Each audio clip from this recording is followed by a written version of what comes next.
This is Mick Foley. This is Harley Race. This is Shelton Benjamin. This is Mr. Wonderful Paul Orndorff. This is the Monster Abyss. And this is Daniel Bryan. This is JBL, and you're watching the MWF. Be there, live.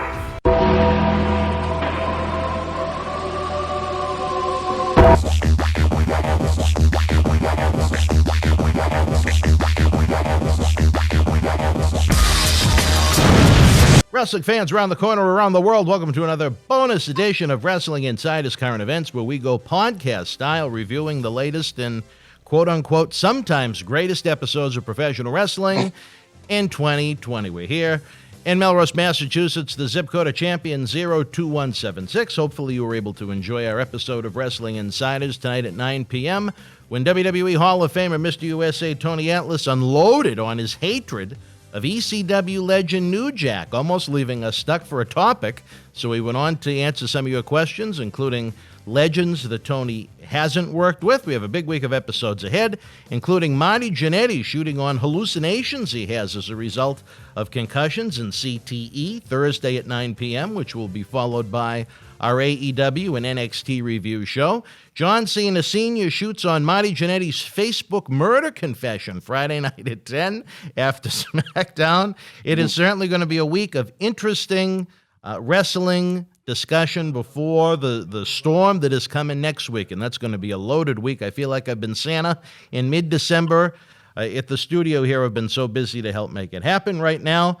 You have access to the next 5 Wrestling Insider talk shows, early ad-free access over on the Patreon channel at patreon.com/Boston Wrestling, where you can help keep wrestling legends working. Now we welcome the only man I know hailing from southwestern Connecticut himself, Mr. Matt Degnan, to discuss the October, that would make yesterday, the 9th edition? Well, close. The October 12th edition of Monday Night Raw in Orlando, Florida. What is the second night of the WWE draft? I mean, it actually was somewhat better than Friday, I believe, but I don't know. I'm talking about the draft itself, not the show. Oh, all right. We can get right into it if you don't have any more plugs to get in. Well, we always have plugs. I know if you thought Raw was lousy, like a lot of people in our Twitter poll did, the brand new WWE 2K Battlegrounds game is apparently a lot of fun, according to Little Marty. He got his freebie thanks to our friends in Stamford, and he's been having a blast with it. You can find that at WWEshop.com and fine retailers everywhere, as well as something I could probably use a boost of myself, no pun intended. The brain is a little frizzy. It's a little fried. I could probably use a little bit more oxygen today. And you know who is the best at helping with that are our friends at Boost Oxygen. Again, you can find it great retailers and boostoxygen.com. How about that? Well, right. As we get in a Raw getting them in, here, baby. Getting them in. We got Slick Rick, we got Smokey, we got Maria Davis, we got Larson, we got Will Cortez, Bing Ant from Thunder Valley, we got Ken, we got a variety of Kevins, we got a variety of fine folks from around the corner and around the world. As you can tell, I'm a bit tired, a bit agitated, a bit annoyed at life in general, and out of wrestling. My brain is screaming for a little bit more Boost Oxygen, but hopefully you'll have that when I see you next week. Well, I'm a little tired today, too. I guess we're both running on the same energy today. Well, let's talk a little bit about Raw, whether you have your socks on or off. Off. All right. Getting to Raw here is Randy Orton kicked off Raw with another good promo. The thing is, he cuts good promos, but when he does the same one every week, it gets kind of stale. Drew McIntyre then interrupted the promo because it wouldn't be an opening segment without an interruption. Some kind of confrontation, yeah. They really want to surprise people. Drew and Randy end up brawling yet again to open the show, and I don't want to get into how the show ended, but it's a little bit how the show started. What did you think about this opening brawl? At this point, the promos are fine. I just keep the two of them away from each other until Hell in the Cell. It's becoming an overkill. When the fans start to lose interest in the match because they've seen too many physical altercations between the two of them, you know it's time to separate them until the big match. Yeah, I have more thoughts on their feud because they closed the show with yet another brawl, but I'll get into those thoughts at the end of the show as we get into round 1 of the WWE draft for night 2. The Fiend, he goes to Raw. I think I said that on our Friday show, or technically Saturday show. Bailey's going to stay on SmackDown. Randy Orton's going to stay on Raw. The Street Profits are going to move over to SmackDown. We'll get into what happened with their tag titles later on. Charlotte Flair is going to stay on Raw, even though since about the Royal Rumble, she's been on all 3 brands. She's actually out right now because she's getting her boobs redone, but little leakage. Yeah. Little leakage. I think what's funny about the draft is they have these graphics already made up. Like a second after the person's picked, they have the whole graphic made up of everything. It just doesn't feel like a draft to me. It's just a list of names, a list of shows, and it's just ran through very, very quick. Well, to be honest, you can almost sell me on the graphics part of it. Obviously, where Stephanie McMahon has those wonderful index cards with the draft logo on it. Apparently, someone knows who's being drafted when and where before it's announced. So I can see graphics being ready. And also, you could look at it from the point of view, there are only 1 or 2 places each person could go to. So maybe they have a Raw and a SmackDown graphic made if you want to look at it from a common sense point of view from wrestling storyline. But I would have many more things to pick apart than the graphic, but continue, sir. That was just my one note on that, because we talked more about the draft more in depth on Saturday. But the next match, Kevin Owens defeated Aleister Black. I don't get in my thoughts. I threw it over to you, and then you threw it back. Then you threw it back to me. Oh, we were playing a little volleyball. I would think to make things maybe a little simpler and easier on everyone involved, make a ruling in future years where the champions stay put, where they cannot be drafted. Also, from the thought process with a little common sense, is there anyone on the planet that would really believe an executive that's running SmackDown would pick Bayley before Randy Orton? Another of the clueless picks where, again, it seemed like everyone involved in putting that draft together has never watched a successful Major League sports draft that generates a ton of interest every year. It generates huge television ratings every year, and this is just more of the same, uncreative, same old that's done most year. Raw, for whatever reason, always picks first on every show, in every round, every year, while getting more talent. That just doesn't make sense. I'll repeat my idea that I had from our SmackDown review show over the weekend. Become a company with a long-term vision. Have the wrestlers sign storyline contracts, almost like real professional athletes, for X amount of years to a particular brand, with the contracts expiring, say, after SummerSlam or August 31st, which leads to a free agency period of September and October where they could bounce around from Raw, SmackDown, maybe even NXT to see where they want to re-sign. Then as far as the draft goes, to maybe generate some new blood, shortly after WrestleMania, I would do a small draft for NXT stars and maybe some free agents that are available to the company that have not debuted yet, instead of this, what turns into forgettable garbage every year. Again, one man's opinion, but I think that a lot more thought and interest would come from what I just stated than just announcing these giant blocks of 5 people that are forgotten 45 seconds after they're announced. There are so many of them. I'm going to pick up on something you stated, was about the champions being able to be drafted. It's just, I think they shouldn't be able to be in the draft. I mean, if you're the SmackDown... No, they should be undraftable. If you're the SmackDown Tag Champions, I mean, why would you be eligible to go? I don't know. It makes no sense to me. But so do a lot of things in WWE as we move into the next match. Big match. Kevin Owens defeated Aleister Black in a no disqualification match. I thought the match was pretty good. I mean, nothing great. I'm glad it's the last one between the two, as they're going to be on separate brands. I like that KO wore jeans for this no DQ match. I know you've said before that you like people wearing jeans for street fights or no disqualification type of matches. The only problem with Kevin Owens is when you generally dress looking like a piece of garbage, even the jeans really don't help the cause all that much. But at least he changed it up a little bit. I'll give him credit for that. Yeah. What else did you think about this match? The match itself was fine. You know, I look at it more as they had something special in Aleister Black.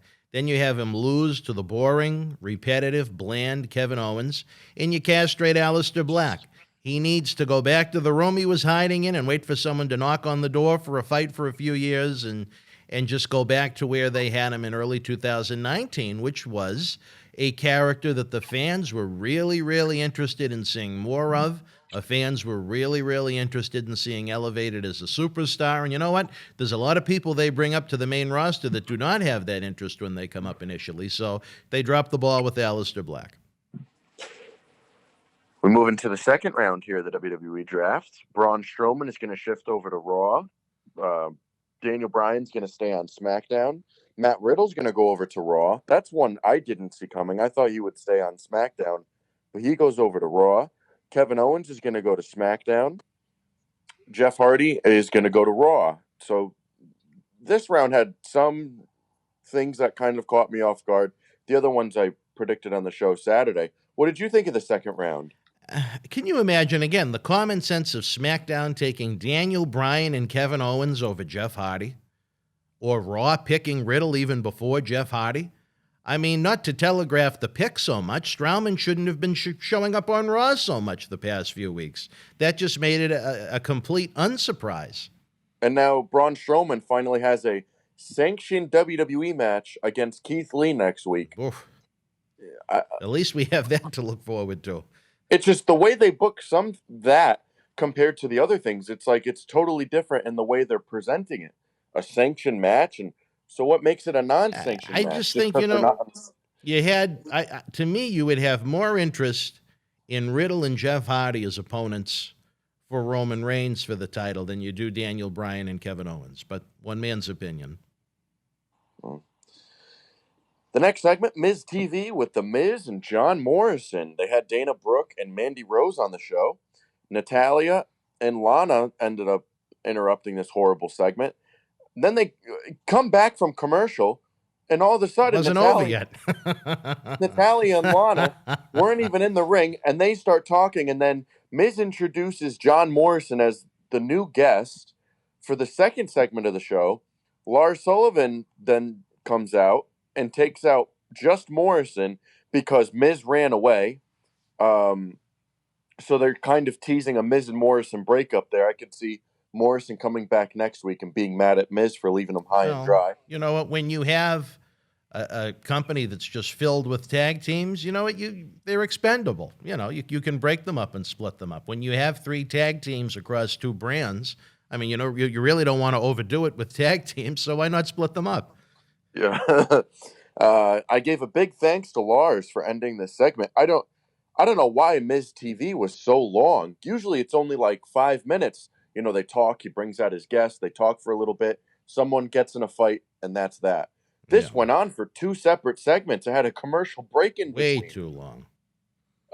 Especially beginning with Mandy Rose and Dana Brooke in an interview absolutely no one wanted to see, to talk about a storyline absolutely no one cares about between Mandy Rose and Otis. But I guess that's a different story for a different time. Then you throw in Natalya and Lana to come in for a brawl that no one wanted to see. It certainly was quite the segment. Yeah. It's just there's no need for a talk show to be that long on WWE TV. And it wasn't even good. It was just kind of cringy. But what are you going to do? It was perfection again with Lars Sullivan, I'll say that. That's the way you reintroduce, or in normal circumstances, you'd introduce a new character that you want to come in, kick ass, take no prisoners, hurt people, look ferocious, and maybe even a tad hellacious. Well, it depends which gimmick he's in, but it's almost like when Ken and Maria Davis start to get a little feisty with each other in the chat during the live premiere. But we don't want to talk too much about that. Yeah. The next match, the Street Profits and the New Day, or was actually a segment. The Street Profits and the New Day swap Raw and SmackDown tag titles. It's just a monumental moment. Very stupid. Champion shouldn't be able to be drafted for this reason. It gets confusing and all over the place. Now not that it means anything, but the record books and all that stuff and the people keeping track of what titles and who holds what. And now the Street Profits are, triple crown champions or whatever. They never even won it. And they never even won it. And all they did was swap titles, and they just had to have Adam Pearce there to oversee the championship swap or whatever he said. I'm presiding over this championship swap, a one-time thing. The general manager that's not a general manager, I guess. Yeah, the William Regal of the main roster. Billy Regal. But what did you think of this championship swap? I thought it was very... It just... if they wanted to do something different other than my idea that I like the best, where champions can't be drafted, why not have a unification match either on the season premiere of Raw or SmackDown or at Hell in the Cell? Have one set of male tag team champions like you have one set of female tag team champions and allow it to be defended across all three brands. That would have been my idea. Just having them, pass the baton with them really just discredits the belts. But I've said that again about the WWE and the Universal Championship. I would have a unification match between the two. I would have there be one main WWE champion that can wrestle on Raw and SmackDown, and I would keep a U.S. title on one brand, and I'd keep the Intercontinental exclusive to the opposite brand. But other than that, I'd have one unique singles champion and for the male and the female, and ditto on the tag team champions. Again, one man's opinion, but I think it would be much more effective that way. Well, I know something you're going to have thoughts about in this next part. Round 3. Retribution stays on Raw. I'll announce all the picks, and then we'll get into, of course, everybody wants to hear about Retribution. Big round. Lars Sullivan is going to stay on SmackDown. Keith Lee's going to go to Raw. Baron Corbin, for some reason, is going to stay on SmackDown, even though he hasn't done anything. The King. And Alexa Bliss is going to go to Raw. But the thing is, there's Alexa doing the run-in. But every week.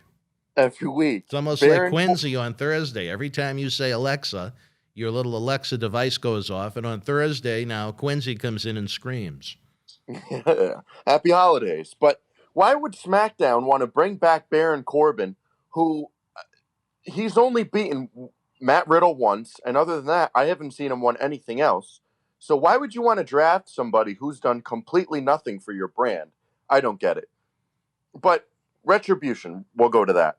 Why would you, I know we were talking about it Saturday too. Why would you draft someone who just wants to destroy the company, destroy your brand, and it makes no sense? Why? Imagine not only signing to Retribution to contracts instead of calling the police on them, but then a couple of weeks later, even though you have signed them to these wrestling contracts, you have the chance to get rid of them, to cut ties with them, and let them become SmackDown's problem. But instead, you draft them again. The thought process right there is a reason why nobody cares and less people watch the show, because it's insulting to the intelligence. No one wants to watch a show, as great as the athletes may be, as great as the production values may be. No one wants to watch a show that's going to insult your intelligence for not just one, not just two, but 3 hours every week. I don't know. This round, it's just, why? How many times you say that when you're watching the product today? Why? But we never get the answer to the question, so I guess we could stop asking. I think, and also to be honest, not to nitpick, but I think Lars Sullivan would have been better flipped with Keith Lee. On SmackDown, you have a heel champion. On Raw, you have a babyface champion. I think Lars could have been a great opponent built up for Drew McIntyre, and I think Keith Lee could have been a great opponent built up for Roman Reigns. But you know what? Believe it or not, no one from Stamford called to ask my opinion on that. No. The next segment, Seth Rollins gives his farewell speech to Raw. Jeff Hardy then interrupts, along with AJ Styles. Everybody was interrupting. Yeah, and then the three of them brawl for a little bit. It's a surprise. And it turns into a triple threat match, which, did you hear what Jeff Hardy challenged them to?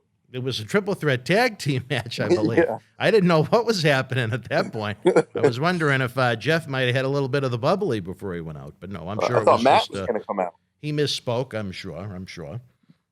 I thought Matt was going to come out, but... Well, just another one of those big matches where no WWE authority figure or referee in the vicinity authorizes it. It's just wrestlers making matches on their own, and the network says, you know what, we'll go to the commercial break now. Zero build to it to make sure that no one cares or has a vested interest in it, instead of saying, you know what, maybe we'll do it next week on the season premiere and build it up for a week. after another boring Monday Night Messiah farewell promo. At least we'll only get those on Friday now, and hopefully they'll be a little shorter because of the time constraints. But continue, sir. Then in the match itself, AJ Styles defeated Jeff Hardy and Seth Rollins with the help of Elias. Elias came in, he Big one. hit the guitar over Hardy's back, and then Styles covered him to win the match. Elias must have a lifetime insurance plan on those guitars, because every week he's on TV, he's breaking one. I want to see something where how many guitars he's used since his main roster call-up, because that's a lot of guitars. What did you think of I thought the match itself was pretty good, but I'd honestly like to see Elias hit himself in the head with the guitars, so we never see him again. I'm not much of an Elias fan. I know he gets a great reaction when he does the Walk with Elias promo before the match, and then the problem is the bell rings. The match itself, the triple threat match, it was pretty good until, again, one of the only wrestlers on the roster, more boring than Seth Rollins as Monday Night Messiah, returned and interrupted it, but at least you didn't have anyone doing a clean job with all the characters moving from show to show at this point. No one will remember it in a week or two.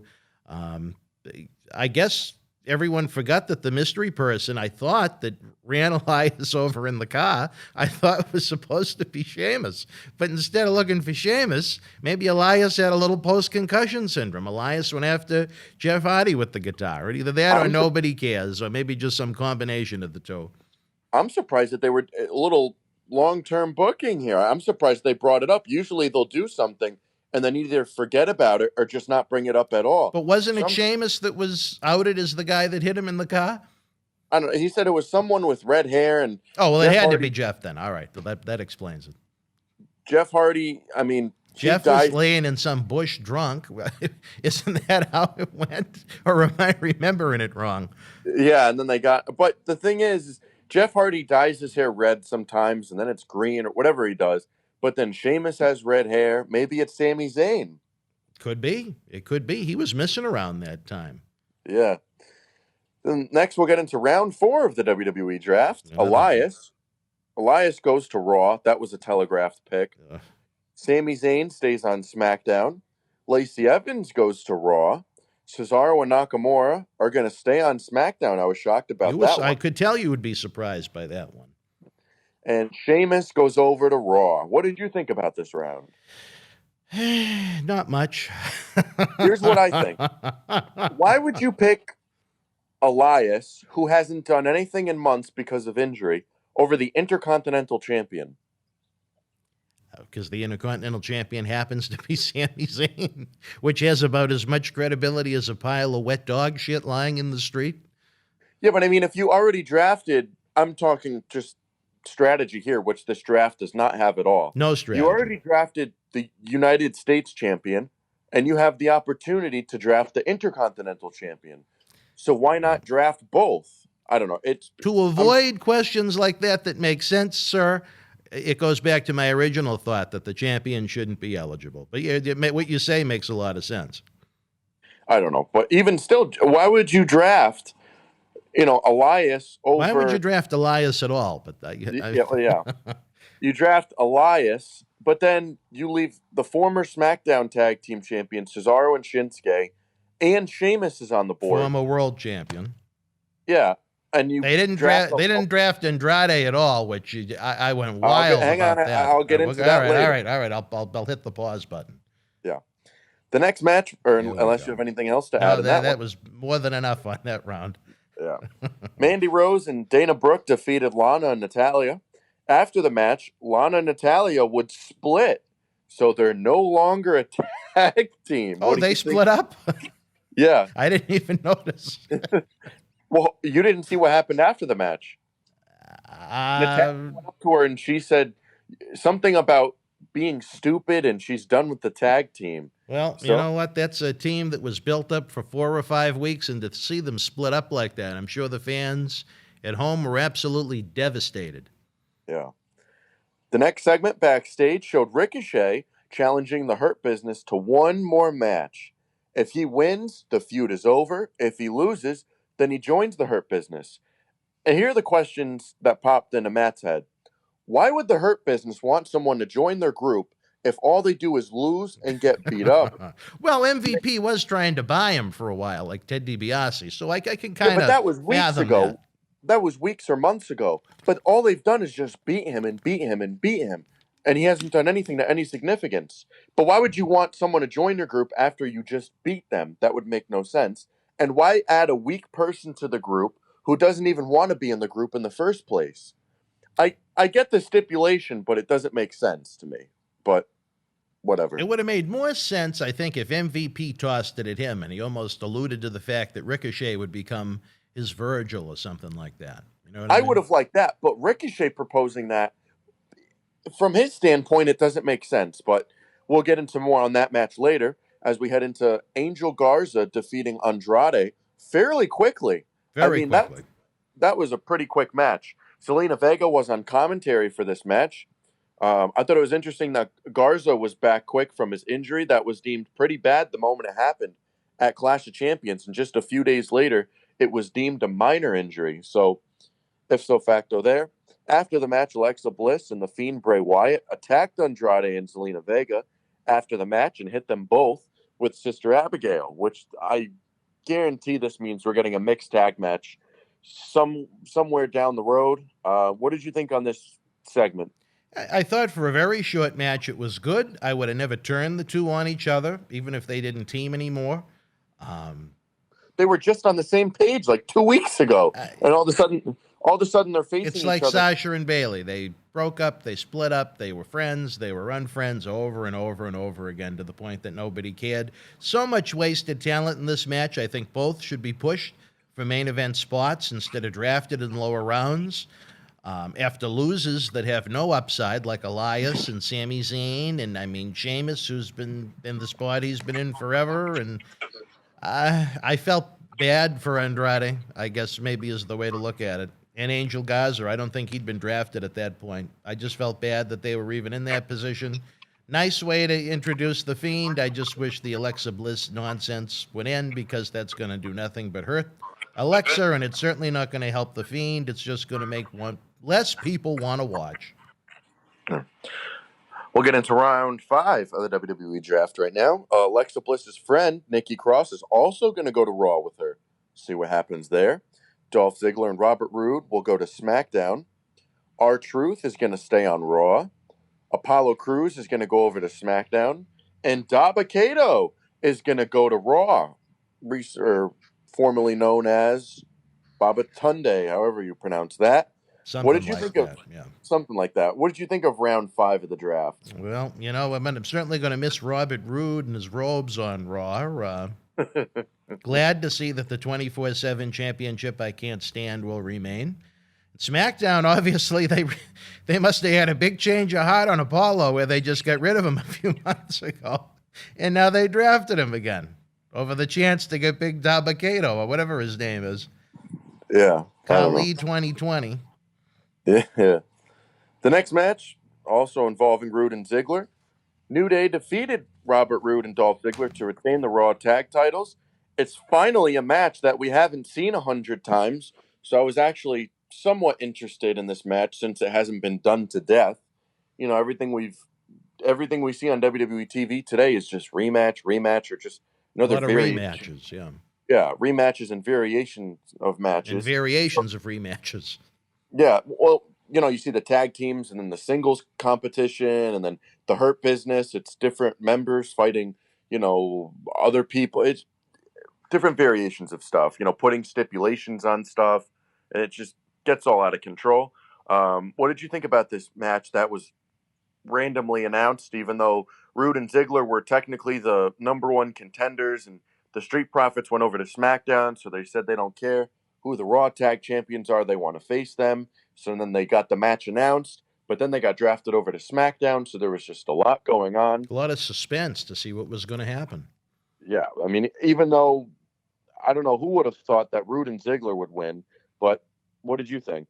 I thought if you eliminate all the circumstances surrounding the match, I thought the match itself was excellent. I thought it was very good. If you look at the circumstances surrounding it, it was just, you know, eye-rolling or maddening, Yeah. depending upon how much you actually care about the show.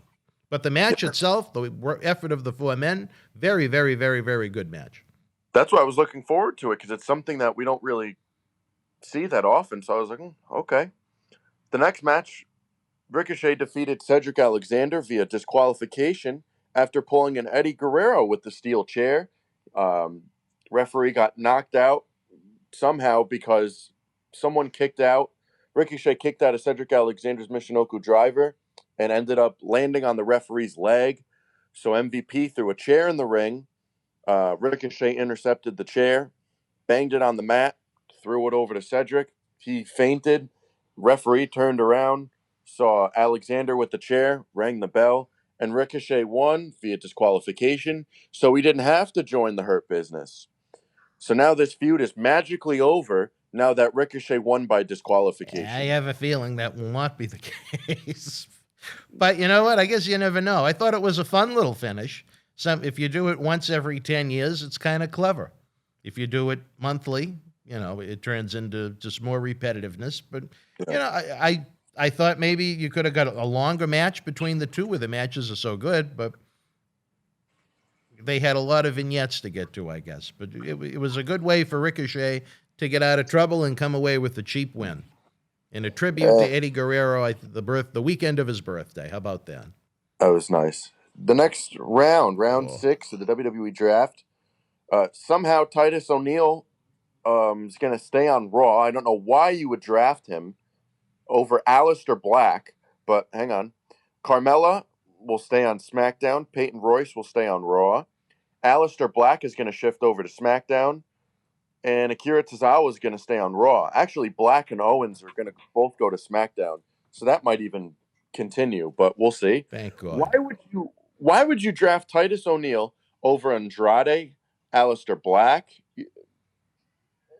Why With even draft Titus, him at all? Either Titus or Dino Bravo is the worst full-time wrestler I've ever seen in that company. Titus O'Neil, when he moves, it almost looks like he's trying to have a match inside of a swimming pool. He's so slow and unorthodox. I understand he's a good company man. I understand he does great things for the community, but you know what? They have a nice role like that for Mark Henry, and he's not in the ring anymore while he does it.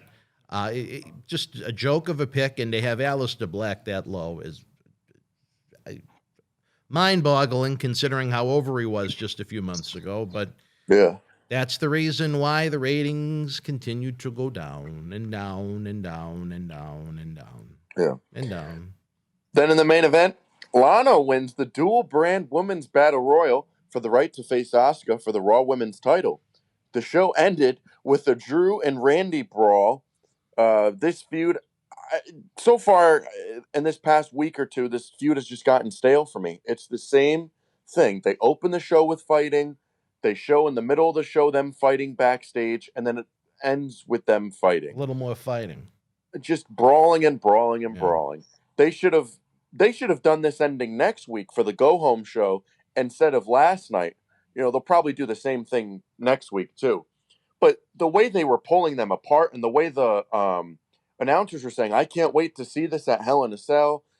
I can't wait to see this match and what they're going to do. The way they were talking about it was the show's going to be this Sunday. Right. But the show is in 2 weeks. Well, maybe next week they'll bring back Raw Underground and they can fight over in Shane O'Mac's territory. Who knows? I just think it's the same stuff they're doing over and the first month or two it was kind of interesting, and then now it's the same shit every week. The pacing of it has been terrible. It's the way For a good feud otherwise. It's a good feud, but it's just lately it's like they forgot what to do for it. It's like they didn't have anything else to do, so they're just like, just fight each other every 10 minutes and we'll show it. We got to get them on the show. We couldn't possibly leave them off for 1 week and make people actually want to see them more. I don't know. Not even just once, 3 or 4 times each, but what are you going to do? What did you think of the women's battle royal that Lana was never eliminated? She came in, she kicked Natalya off the apron after Natalya thought she won. I really can't see Lana winning at all. I bet Natalya is going to get involved somehow in that match. Maybe the match might not even start if we get that lucky. But what did you think? Didn't they just do a dual or tri-brand battle royal for a women's title shot on SmackDown? Not too long ago? I believe, I believe Yeah. so. And they also did one on NXT, Yeah, too. nobody cared about any of them, but Yeah. they had to bring the Raw Women's Champion Asuka out to make a fool out of her, screaming in Japanese on commentary until I guess she decided she had enough and went to the locker room during the commercial break. Natalya thought she won. I said, you got to be kidding me. And Lana snuck back into the ring from the table, breaking again for the 55th week in a row. But at least you can say there was an actual payoff to the weeks and weeks of Lana being tossed through tables like a rag doll that everyone thought was some kind of retribution of a different kind, not the faction, for her husband's comments on AEW TV. Lana comes away with winning this dual-brand women's battle royal for a big women's title match that absolutely no one wants to see next week.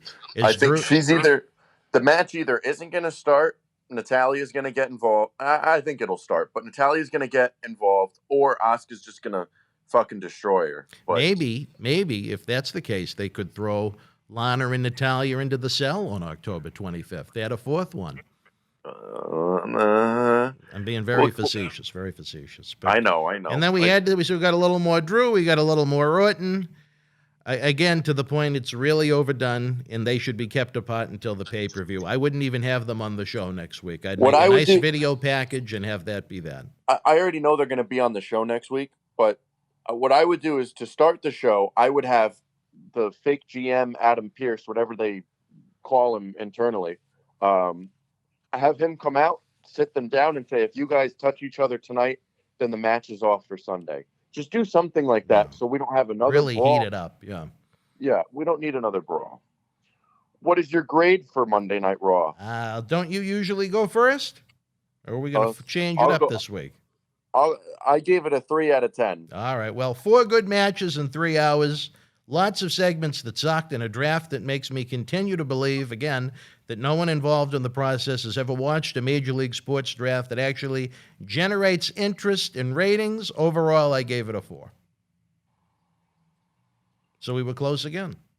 What did you grade it? You cut out 4. There. 4. Oh, okay. 4 out of 10. I mean, I would, if they didn't end with that Drew, and it just, the ending really sucked for me. You know, that wouldn't have changed my rating much. It just, the ending was just on such a shitty note. It was just the women's battle royal, and you're like, oh, this sucks. Then you get Randy and Drew again. It's just, whatever. But do you want to guess the viewership for last night? 1.8. Right on the head, 1,860,000. Wow, all right, pretty close. Actually, I think I was closer on SmackDown, even if the number was different. But you know, that's neither here nor there. Again, pretty close with the rating, old Mirade. But I look at now that these shows are done, I don't think either roster really improved all that much. The SmackDown roster just sucks. I mean, Roman is left as the champion, is left to work with Jey Uso, Rey Mysterio, Big E. That's not going to work because they've made a comedy goof out of him for too long. Otis, which is even worse. Kevin Owens, which is just as bad. And Daniel Bryan is the top facing. There is nothing inspiring there at all. Maybe Seth Rollins turns babyface after the Mysterio Monday Night Messiah thing runs its course for WrestleMania. I couldn't imagine any of those matches. You'd think Roman would wind up working either Goldberg or Lesnar. I think Goldberg, a storyline could be fun and interesting, where Goldberg calls Roman a pussy for bowing out of the match they had this year. And then on the Raw Championship scene, you know, Drew, he's got Orton, he's got The Fiend, he's got AJ, he's got the Hurt Business, he's got Retribution. You could even see a Strowman heel turn somewhere in there. I would imagine that Drew and The Fiend would be the WrestleMania Raw main event. They did a really good job to build up the heel challenges for McIntyre, as they left him with a very dry well this year with the opponents he had coming out of WrestleMania and how long the feuds have lasted. I think the Orton feud has lasted longer than everybody combined. Maybe we get a Mysterio family versus Samoan family feud where Seth Rollins and Roman Reigns align to take on the Mysterio family. Maybe it'll be Rey Mysterio and Buddy Murphy versus Roman Reigns and Seth Rollins with Paul Heyman. You know, maybe Angie's going to join the broadcast team to be the first on SmackDown, and she'll do it in sign language, so she'll continue not to have to speak. We'll have to wait and see. As we go into the news and notes of the Red big brand. notes. What do we got, baby? So round 7 was done on Raw Talk after the show. Lana, who is the number 1 contender for the title, she went first. She didn't even have a brand coming out of the show. Yeah. Riddick Moss is going to stay on Raw. I didn't even know he was on Raw. That was a big one. Arturo Ruas is going to go to Raw. Who? Who's Natalia? that?